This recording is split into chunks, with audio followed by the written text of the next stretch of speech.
I'm looking through my notes here, and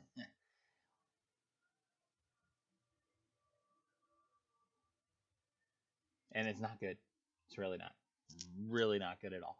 It's, it's you know when you want to sit here and be positive about something, but then you just constantly keep thinking about it over and over and over.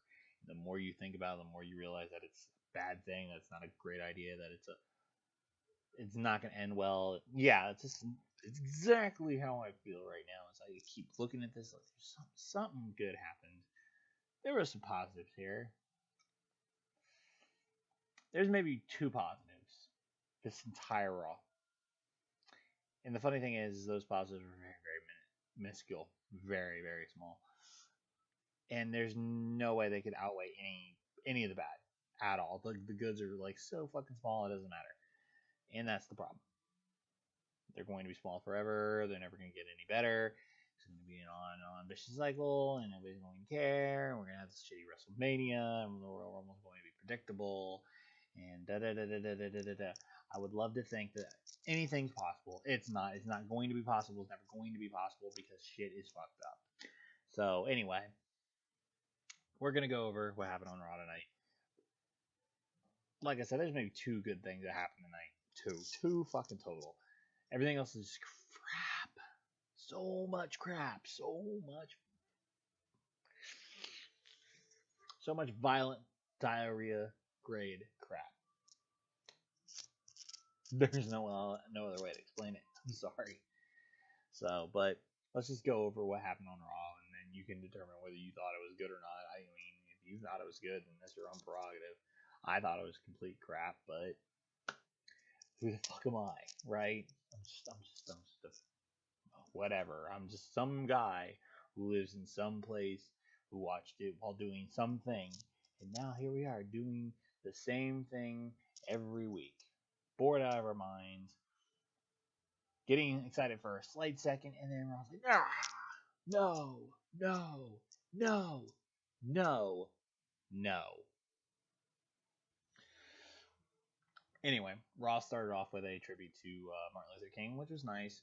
Raw does do some pretty damn good vignettes, regardless of how you want to look at it. This little promo package they had for this was very well done, was very well edited. Um, their their their vignette department is top notch. They can almost never do anything bad. I especially like the one where they were announcing the Hall of Fame inductee Kurt Angle. So if you didn't hear about this earlier, sorry, I'm spoiling this for you, but I highly doubt I am. Kurt Angle is going to be the more than likely he's going to be the headline inductee for the 2017 Hall of Fame. That vignette was very well done. It was fantastic. So, but we're not including these in the good things because that has nothing to do with creative, has nothing to do with fucking show production because that's just shit that gets done and then they show it to Vince and I'm sure he's like, okay, go with that. So we're not counting those. But the vignette for MLK was actually pretty decent. Of course, I'm not a big fan of doing these every fucking year. I mean, I get the whole political standing thing and all that other dumbass shit, but I'm not a big fan of always constantly. We're progressive. We think about everybody. We've got it's Latin Heritage Month, so we're gonna talk about all these famous wrestlers who were Latino American and we're gonna and how they had success in the WWE and then Black History Month come around next month. All these Black Americans that or African Americans that accomplished all these fantastic things, and you know it's going to be heavy on the fucking New Day this year. They broke the tag team champion reign, and blah blah blah, and they're black. Did you know that? That means they're special. I'm Asian. Am I special? Fuck no. If you're white, does that make you special? Fuck no. It doesn't really matter if you're black, white, Hispanic, Jewish, German, Hispanic, Vietnamese, Russian, Icelandican, or whatever the fuck. It doesn't really matter. It really doesn't. I promise you that. So, and I'm going off track with this, but whatever. But that the video package was nice. Excuse me. So we're gonna go into the show now. And then of course there was a nice little title card for Jimmy Snuka who obviously passed away yesterday. His tribute came out later than the show. This is just a simple card saying, hey, so and so passed away from this year to this year. You know, that's usually what they do. The title card looks better than what they used to do, which is just the straight black background in their picture and a little freaking Microsoft Word fucking or whatever the hell you want to use, but basically a fuzzy little outline and then the picture and their name and their birth and death. This one looked a lot better. It was a lot cleaner, a lot classier. So Sucker gets the royal treatment. Anyway, so we'll go to the start of the show. We're not with all the political and sad stuff, but we go to the beginning of the show. Of course, we get to open with Roman Reigns. Yep, Roman Reigns starts the show. Fantastic. Doesn't have his U.S. title anymore. Thank God. Finally. I mean, it's on Jericho. And I don't want to say Jericho's going to make it a bit because I guarantee he's just going to be a transitional champion. As much as I don't want to sit there and say Jericho's a transitional champion, I'm sorry, he is. Get it through your thick skulls. He's not going to be holding that title forever. He's going to drop it. I can almost guarantee he's going to drop it probably within the very soon after the Rumble. Promise you, he's going to drop it very, very soon. But it's nice to see that he has the U.S. title right now. It adds a slight dynamic because I feel like it's going to play a role, especially if Kevin Owens loses the Universal title at the Royal Rumble. I feel like it's gonna start having its own little. It's gonna start showing even more cracks in the KO Jericho or the Jericho relationship because if Reigns beats Owens for his title, and Jericho's the only one who has one. I feel like he's going to say like, yeah, I'm the Universal, so I'm the United States champion, and Kevin Owens will try and play the whole, we're the United States champion since, and then we need to get our Universal title back, and I just feel like something's there. I feel like that's what it's there for. I feel that's why Jericho has it. It's going to set the precedent to where it's going to drive that eventual feud where it needs to go. So that's why I think Jericho has it out. So he's not going to have it very long. He's going to have it long enough to feed the story, and then I'm not saying he's going to drop it to Reigns again because I know he's not, but he's going to drop it to somebody. Maybe a Sami Zayn, or maybe it might just be a complete shit out of nowhere surprise. Maybe Seth Rollins gets it. I don't fucking know, but Jericho won't have it that long. Anyway, to go along with that, Corey Graves happened to mention something saying that, as you can notice, Roman Reigns doesn't have that that United States Championship, and he used to carry it with pride and shit. I'm gonna call bullshit on that because Reigns never carried that title with pride because unless he absolutely was supposed to have it, did not have it. Anywhere Owens goes, he has that title. Anywhere the New Day would go, they would have those titles. Anywhere Charlotte goes, she has that title. Anywhere any other title holder goes, they have their belts. Reigns is the only person who has ever held a title that does not have it everywhere they go. Have you noticed that? Bet you haven't. Even the Wyatts, when they were tag champions, in the few weeks they had them, in their vignettes, they had those belts.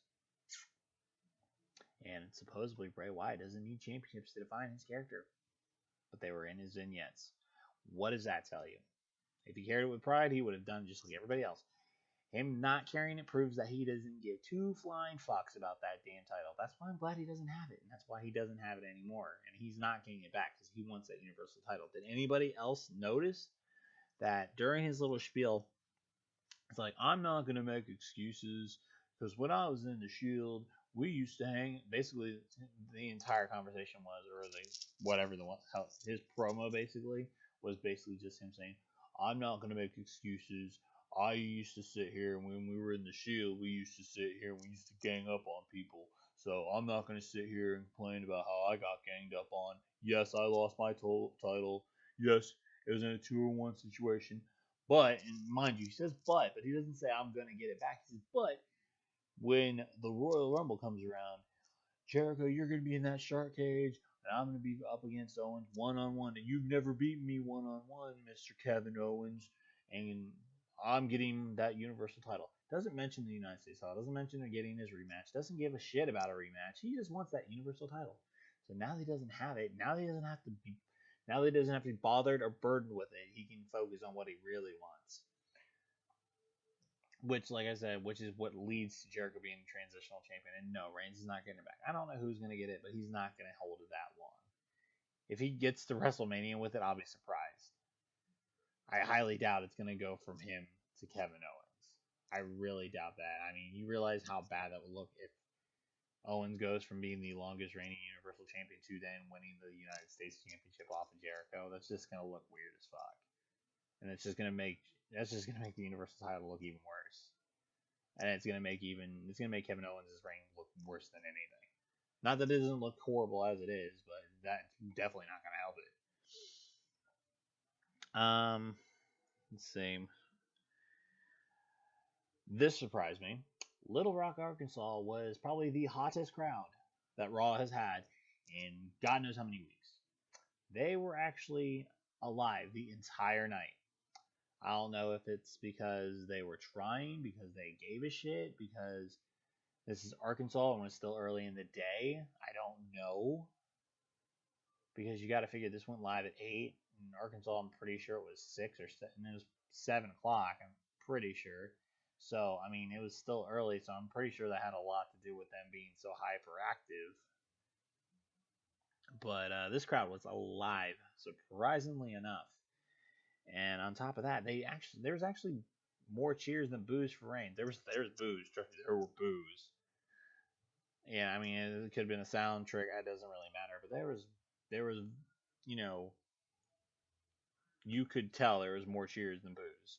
Maybe Arkansas likes Reigns. I don't fucking know, but it was more prevalent than normal. Normally, you can hear the boos really, and they are deafening.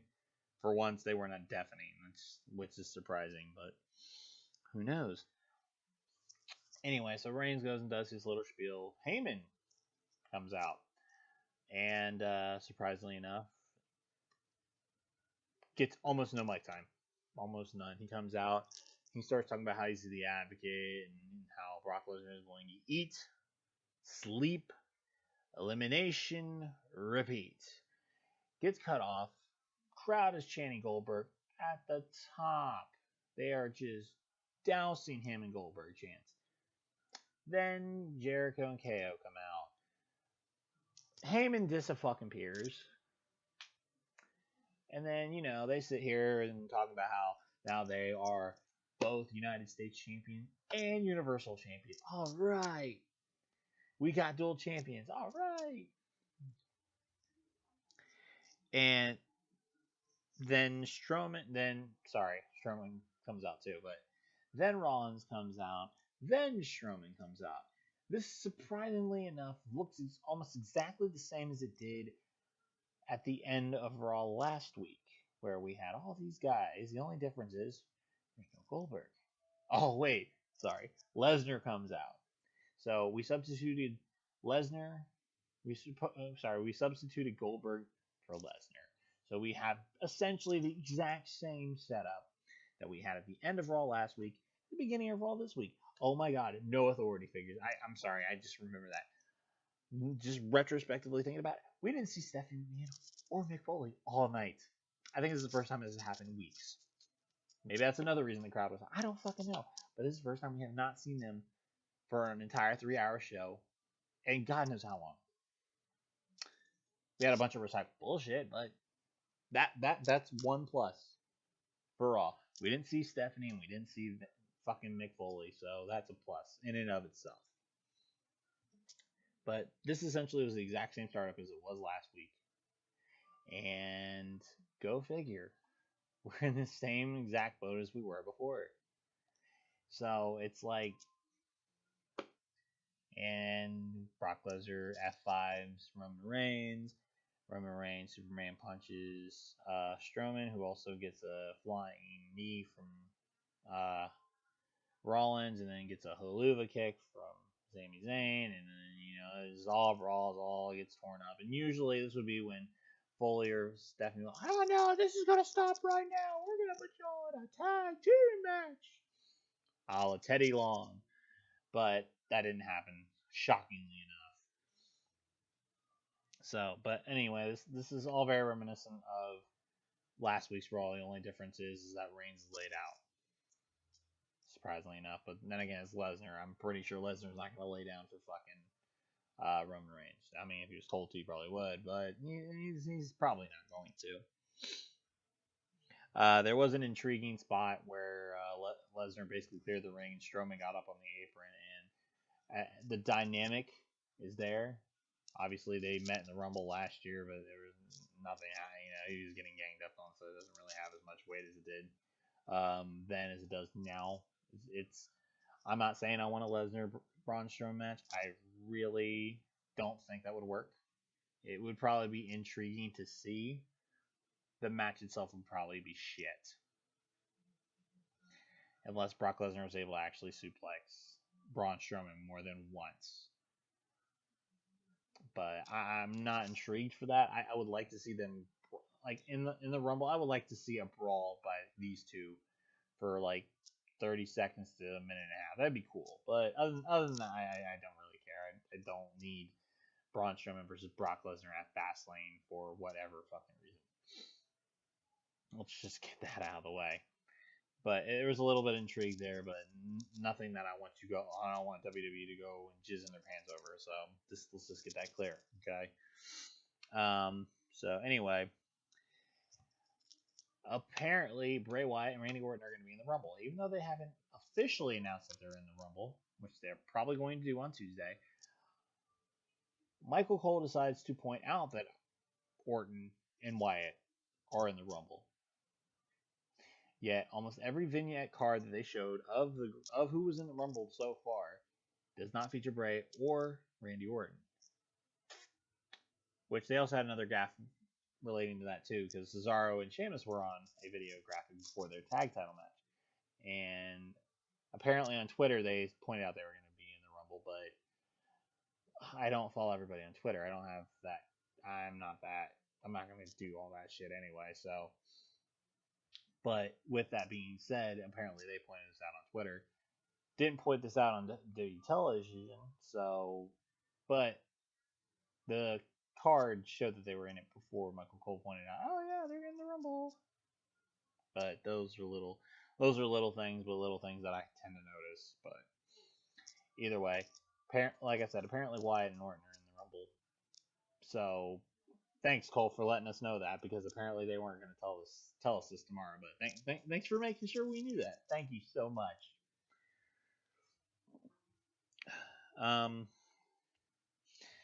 Then we had Enzo and Cass versus Jinder Mahal and Rusev. Apparently, the United States Championship is a curse for Roman Reigns, for Rusev, because after he loses it, he doesn't do jack shit. He lost it from Cena, didn't do jack shit after that. Lost it from Roman Reigns, hasn't done jack shit since. Looked like crap. Looked like complete crap in this match. I mean, Jinder Mahal's the one that took the pinfall, but Rusev still looks like crap. He doesn't do shit now. So, anyway, Enzo and Cass have a glorified squash match, win their match. It's fantastic. Whoop-de flippin' do. Are they getting pushed now? Maybe. We don't know. Maybe this is the beginning of their WrestleMania push. We don't know yet. But Enzo and Cass end up beating these guys, and, that's how that all works. Oh, and then, of course, we move on from that to the Cruiserweight, at least the first of three. Count them, 3 Cruiserweight matches, but we're gonna specify that here in a minute. But there was actually story development for the Cruiserweights on Raw. They took time out of Raw to develop storylines for the Cruiserweights. Mind you, it had to do with Alicia Fox, but still technically story progression. You normally would never see this on Raw. I mean, they're giving them time and giving them purpose. That's surprising, but they did. So anyway, we had your usual 3-minute Cruiserweight match. Basically, nothing of importance. We had Jack Gallagher on commentary. Daivari faced Lince Dorado. Real quick match. Daivari ends up picking up the submission on Lince Dorado, and Apparently, we're gonna have an I Forfeit match on 205 Live tomorrow night. But the back and forth between Gallagher and Austin Aries on commentary was actually very, very, very intriguing. I was actually very entertained by that. One of the highlights. I think more than likely Austin Aries is probably going to be in some type of a program with Jack Gallagher come when he actually debuts on 205 Live. I believe that's probably where they're going with this, um, which would be nice. I think their dynamic could work, but we'll have to wait and see. Obviously, we don't know exactly when Aries is going to be cleared to come back, but it should be soon because he said January initially, so should be relatively soon. But quick 3 minute match as always, and that was pretty much the end of it. We had one of our mini commercial breaks before the tag team title match. I would hate to be in the crowd for those kinds of instances because especially when they go to commercial when Superstar comes out for their entrance and pretty much their entire entrance is done by the time they go to commercial. Commercial's 3 or 4 minutes long, and then we come back and their theme is still playing. I think I'd be irritated to death just be sitting there like, rewind it, rewind it. Commercial over. All right. I feel like that's exactly how it goes, but I could be wrong. But I don't know if I could sit there and listen to the same theme for fucking 4 or 5 minutes because we're waiting for the commercial to end. Anyway, then we have Gallows and Anderson who have a tag team title match, and then they come out. Corey Graves had said some crazy shit tonight. He's like, he was sitting here saying Gallows and Anderson came here to make money and win gold. Well, I can tell you right now, Gallows and Anderson ain't winning no gold ever. And the reason why is because they can't win gold as a tag team. They can only win silver. That's a smart ass fucking answer, but it's true. You can't win gold if the fucking tag team titles are silver. I'm sorry. And even before that, they were bronze. So now you can be second place. You can be second place instead of being third place, which is probably where you sit on the totem pole as far as tag teams in Raw. Is you guys are currently second place and you were previously third, and there's no fourth place. But they had their match, which actually was a good match. The match itself was good. The crowd started chanting, "This is awesome." This match was not fucking awesome by any regards. It was a good match. It was not an awesome match. Obviously, Little Rock has low standards, but in the grand scheme of things, the match was pretty good. It was not an awesome match. This was not like a 5-star fucking match by any means. There was a couple nice little spots. The match had a pretty decent pace. They did some good work, but it was not an awesome match. It was a good match, but I mean, who's gonna chant "This is awesome"? Who's gonna chant? You gonna chant "This is awesome" or "This is okay"? Because they're not gonna do that. They're just gonna chant "This is awesome" if it's something better than a 3-minute cruiserweight match. So, but it was not an awesome match. It was a good match, regardless. Probably match of the night. Honestly, the tag team match probably the best match of the night because that 6-man tag again. We'll get to that. Don't worry. Anyway, I will state this has been the most active and alive crowd that Raw's had in God knows how long. So I don't know. New Day comes out, talks about how they're gonna all be in the Rumble and how if one of them wins, they all win because the free rule apparently still applies to the New Day if one of them wins. Obviously, none of them are going to win it, but just that dynamic alone, I would love to see how that one wins because I highly doubt it will work. Titus comes out. Don't know why. This storyline he's in. He faced Kofi 2 weeks ago. Last week he faced Xavier 2 weeks ago. He faced Big E this week. He lost all 3. Hopefully that's the end. Hopefully that's the end of this fantastic 3-week arc. I did like the burn that Kofi gave him talking about if he knew anything about huddles, he would still be in the NFL. But that was amusing to me. But other than that, this entire segment and match was complete crap. crap with a capital C. Um, Plus, the dynamic between Titus and Big E is horrible. It really is. You got an overly tall big dude against a slightly smaller, big, heavy set dude, or not heavy set, but bulky dude. It's almost like giant versus giant. Almost. If Big E was like 6 inches taller, then it's been like it was a sloppy match. It really was. I mean, Titus can have good matches. He could, but traditionally doesn't. I mean, his matches with Rusev were crap. You really think with Big E it's going to be any better? No, not at all. He needs to be in a tag team. He did fine as a tag team with Darren Young. As a singles guy, he can't do shit. I'm sorry, he cannot do shit as a singles guy.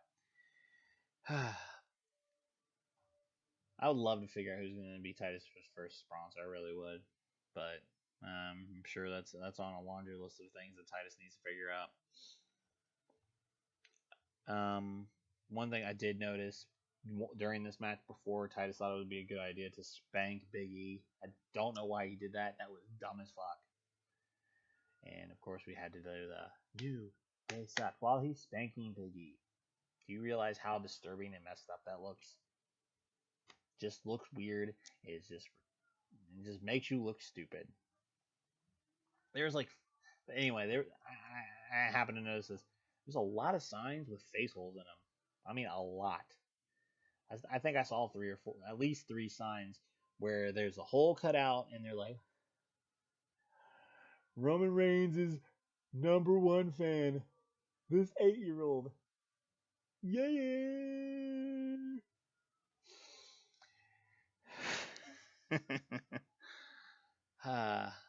Anyway, Charlotte had some. It came out after the match, and we had a commercial when Charlotte came out and talked about her winning ways and why she's perfect at pay-per-views and all this other stuff. Some classic heel work from her, basically talking about how she comes from a better line than everybody else, and how Bayley grew up being a fan. Pulled up some old photos of her with different guys like Rob Van Dam, John Cena, showing poems and shit she wrote, and showed a video from her NXT days. I'm assuming it's from her Respect match that she had with Sasha Banks. I'm not sure. I've never seen it. But her reading a letter she basically wrote to talking about where she wants to get in life and all this other stuff. It was some classic heel work, basically. Throwing her under the bus and undercutting her and all this other stuff. It was pretty good. And then Bayley comes out, and initially I was like, she sounds so scripted, but she was starting to get better as the promo went on. Then she tanked real fast, and it was like, ugh, God. Bayley can be good on the mic, but she was cringe during this. She was absolutely god awful. God awful. It's bad enough if she can sit here and talk about what makes her want to be a WWE superstar and all this other shit. It's another thing when she's making these poems up from the top of her head, which means that she had to memorize them at the top of her head because they were complete crap. They were like something that a 5-year-old would write, and I'm sorry if you can't be that creative and your creative staff is giving you shit that a 5-year-old would have came up with, then I don't know what to tell you, because then it just makes you look retarded. But overall, the segment was it was really one-sided. Charlotte did really good, but once Bayley came out, it just sank. It just sank. Dead in the water.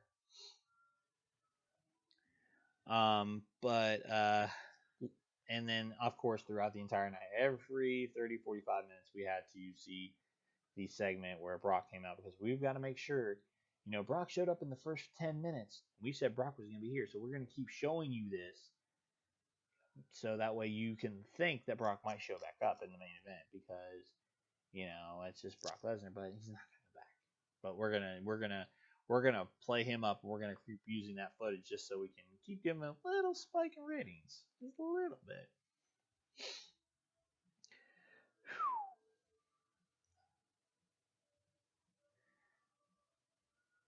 And, by showing us that, it constantly reminds us how Sami Zayn is getting completely wasted every week and how he got wasted getting brought back to jump Strowman for no fucking reason. There's no fucking reason for him to come back. Just to jump Strowman. It wasn't even successful. He jumped him for 2 seconds, gets thrown in the corner. Really? You could have tried a little harder. I'm sorry. One of my major pet peeves is those the match cards that they post up. And you're telling me that a multi-million-dollar company couldn't get Chris Jericho to come in 5 minutes earlier? They couldn't have even done this 10 minutes before they fucking made the match card. You're telling me you couldn't get a no picture of Chris Jericho holding his United States title? Instead, you had to superimpose it onto him? Really? I mean, how fucking hard is that? You put him in front of a green screen because I know you fucking have him. You put him in front of a green screen. He's like, here, we want you to hold the title. All right, I got my title. We couldn't do that. We couldn't take 5 seconds to do that. If it was Roman Reigns, you would have done it as soon as he got off the fucking stage. I guarantee you, they will have that fucking graphic ready when the Royal Rumble comes off the air and be like, interview with Roman Reigns with his new title. Haha. You're telling me you couldn't do that with Jericho within a fucking week? Then you had to CGI it onto him. Really? Just pathetic. Just fucking pathetic. It's the little things like that piss me off. Anyway, Strowman's getting better on the mic every week. He's getting progressively better. I feel like he's scripted because everybody's scripted, but he's being scripted very, very lightly. He's getting very, very direct things to say, and he's delivering them fantastically. I feel like he gets bullet points since he says next to nothing. So I feel like that helps his character a lot. I would imagine if they did the same thing with everybody, shit would probably run a lot smoother. But I don't know. Maybe that's just me. They had a third cruiserweight match. Oh, I forgot about the second. See, that's the bad thing. I forgot about the second one. There was supposed to be a fucking second cruiserweight match. I don't remember when the fuck it was supposed to happen, but it was supposed to be Rich Swann and Tony Nese. And when Rich Swann made his entrance and got in the ring, he got jumped by Neville. We didn't have the match, but he gets beat up, and then he comes back, and Tony Nese attacks him, and then Neville gets up, is like, no, he's mine, throws Nese off of him, and then Nese is like, oh, okay, I got it, and then Neville turns to go after him, and then Nese runs back over and starts beating up on him, and Neville fucking throws him out of the ring. So he's like, he's not just a heel in general, he's just an asshole heel. He's like, I can't even think of a legitimate heel that used to just be like, fuck everybody. It's been a while. Triple H wasn't usually even a fuck you heel because he had an entourage.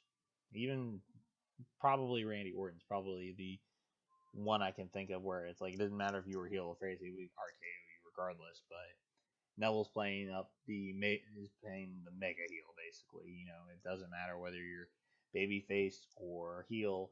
He's going to do what he wants because he's pissed off. So, but that was the second match that never happened, and then here we have the third actual cruiserweight match with Cedric Alexander and D. Brian Kendrick. Alicia Fox got involved again for God knows what reason. That way, just love her to disappear, never come back. But we got to get screeching Alicia Fox and whatever. Cedric won with a lumbar check, which was fantastic. Kendrick sold it very well. I mean, he almost had him in the half of his hook, but it was a good match. It was a little longer. It was probably about 5 minutes long, so an upgrade. Fantastic. But Cedric won. Alicia Fox came in to try and be like, oh, I still, I missed you, Cedric. Goes for the hug, ducks under, walks out. Fantastic. Thank you. We've got storyline progression in the cruiserweights. A shitty story, nonetheless, but storyline progression regardless. And then, and then we have the announcement of Kurt Angle headlining the 2017 Hall of Fame class. Like I said, the video package was fantastic. They really, hit all the notes and stuff like that. Lesnar would probably be the best person to induct him. I don't know if it's going to happen since Lesnar is a very he's not a socialized person, but with Kurt Angle, this would definitely be one of those cases where you would need to get Brock out of character because he was out of character during Austin's podcast. He's very well spoken. He's very direct, and he doesn't mince words. He's very honest on how he feels and stuff like that. And I think with Kurt Angle, he could really give him the type of induction that he really should get. I think this ruins a lot of people's assumptions that he was going to come back and have a few matches and then retire. And if he's going into the Hall of Fame now, because I mean, you can't throw him in the Rumble now because this makes no fucking sense. But I mean, guys that are in the Hall of Fame came back before. So, but I mean, usually when they go in the Hall of Fame, they're done. But you never know. I mean, he could be an on-air. He could end up being Raw GM. That would be a cool dynamic, but we just don't know yet. So we get to the main event. Owens gets his usual jobber entrance. Yes. Jobber entrance for Kevin Owens and Chris Jericho, your top two champions on Raw. Just remember that. Your top two champions on Monday Night Raw at the jobber entrance because they came out first and they were also the ones that kept to sit in the ring while we had the commercial. So you're gonna bore us to death. So they don't get the active entrance is what I like to say. Nice touch. Very nice touch by Jericho. Shit-eating grin. Looks dead at Reigns. Like, I got your U.S. title. That's right. You ain't got it no more. It's all mine. I thought that was a nice little touch by Jericho. Of course, Reigns doesn't give a fuck, but visually and for the aesthetic was fantastic. Just fantastic. But like I said, Reigns doesn't give a fuck, so it doesn't really fucking matter. Anyway, so we go in that, and of course, commercial break right from the get-go because we've got to get those fucking commercials. I swear to God, this is why I pay extra for certain things, so I don't have to watch commercials. Honestly, if I could watch Raw live without commercials, I would be so happy because I can watch almost anything without commercials, and I pay extra, so I don't have to watch them. But yeah, a lot of commercials. It was annoying as hell. Once again, crowd was hot for this.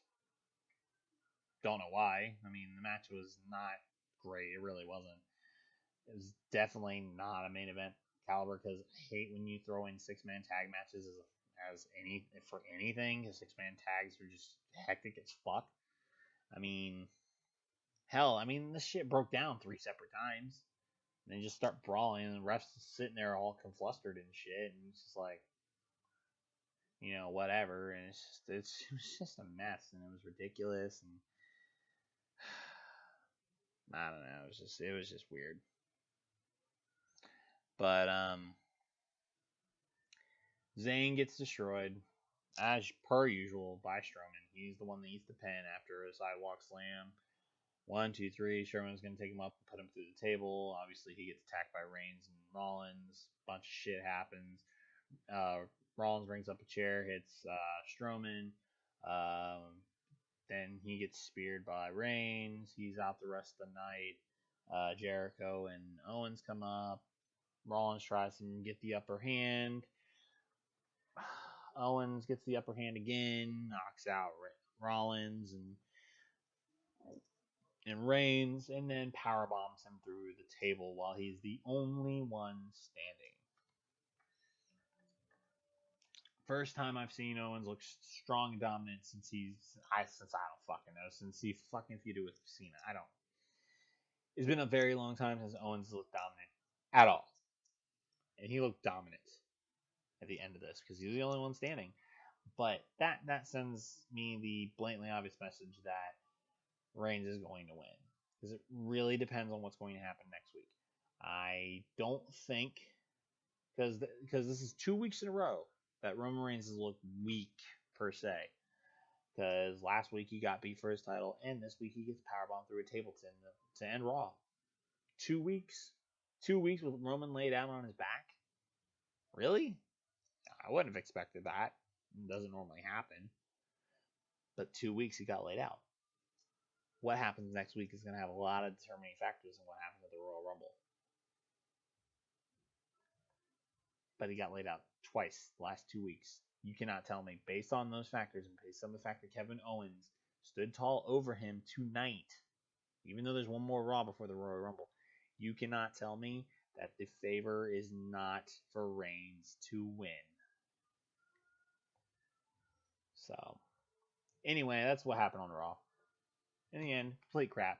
Your best match was the tag team title match. Was done very well. Was not an awesome match, but it was the best match that was on the card. There's no authority figures, which was a plus, which never happens. But other than that, nothing. They're building towards the Rumble with 6 guys. You know, Cesaro and Sheamus being in is essentially irrelevant. The New Day being in is essentially irrelevant. The only thing anybody's worried about is Jericho, Rollins, Strowman, Goldberg, and Lesnar. Reigns and Owens are kind of like side pieces because essentially whoever wins the Rumble is going to face whoever wins the Royal Rumble, because 9 times out of 10, a Raw guy is going to win the Rumble. That could change. I don't know. SmackDown will probably answer a lot more questions, especially after we figure out exactly who else is going to be in besides Randy Orton, Bray Wyatt. Thank you, Michael fucking Cole, for telling me that. Anyway, if you enjoyed the bitching and complaining about Raw, hit that thumbs up and make sure to subscribe and follow me on Twitter at Jeremy Scott LP. All the shit will be below. And we'll be back tomorrow, and we're going to discuss SmackDown because it's going to be better than what Raw was tonight. And then Wednesday, we're going to hit up some fun shit. We're going to probably be streaming. Yep, we're going to do some streaming. Probably on Xbox, more than likely. I'm not sure what we're going to be streaming. Probably some Titanfall too, but tune in tomorrow. We're going to do a SmackDown review on that. And then Wednesday, we'll do some Titanfall 2 stream and have some fun with that. But like I said, go ahead and like, share, and subscribe. Make sure to hit the subscribe button down below. Subscribers always is going to make me feel special and make me feel liked. I can tell you that right now. And we'll see you tomorrow. So make sure to tune back into the channel, and we'll see you then. Have a nice night.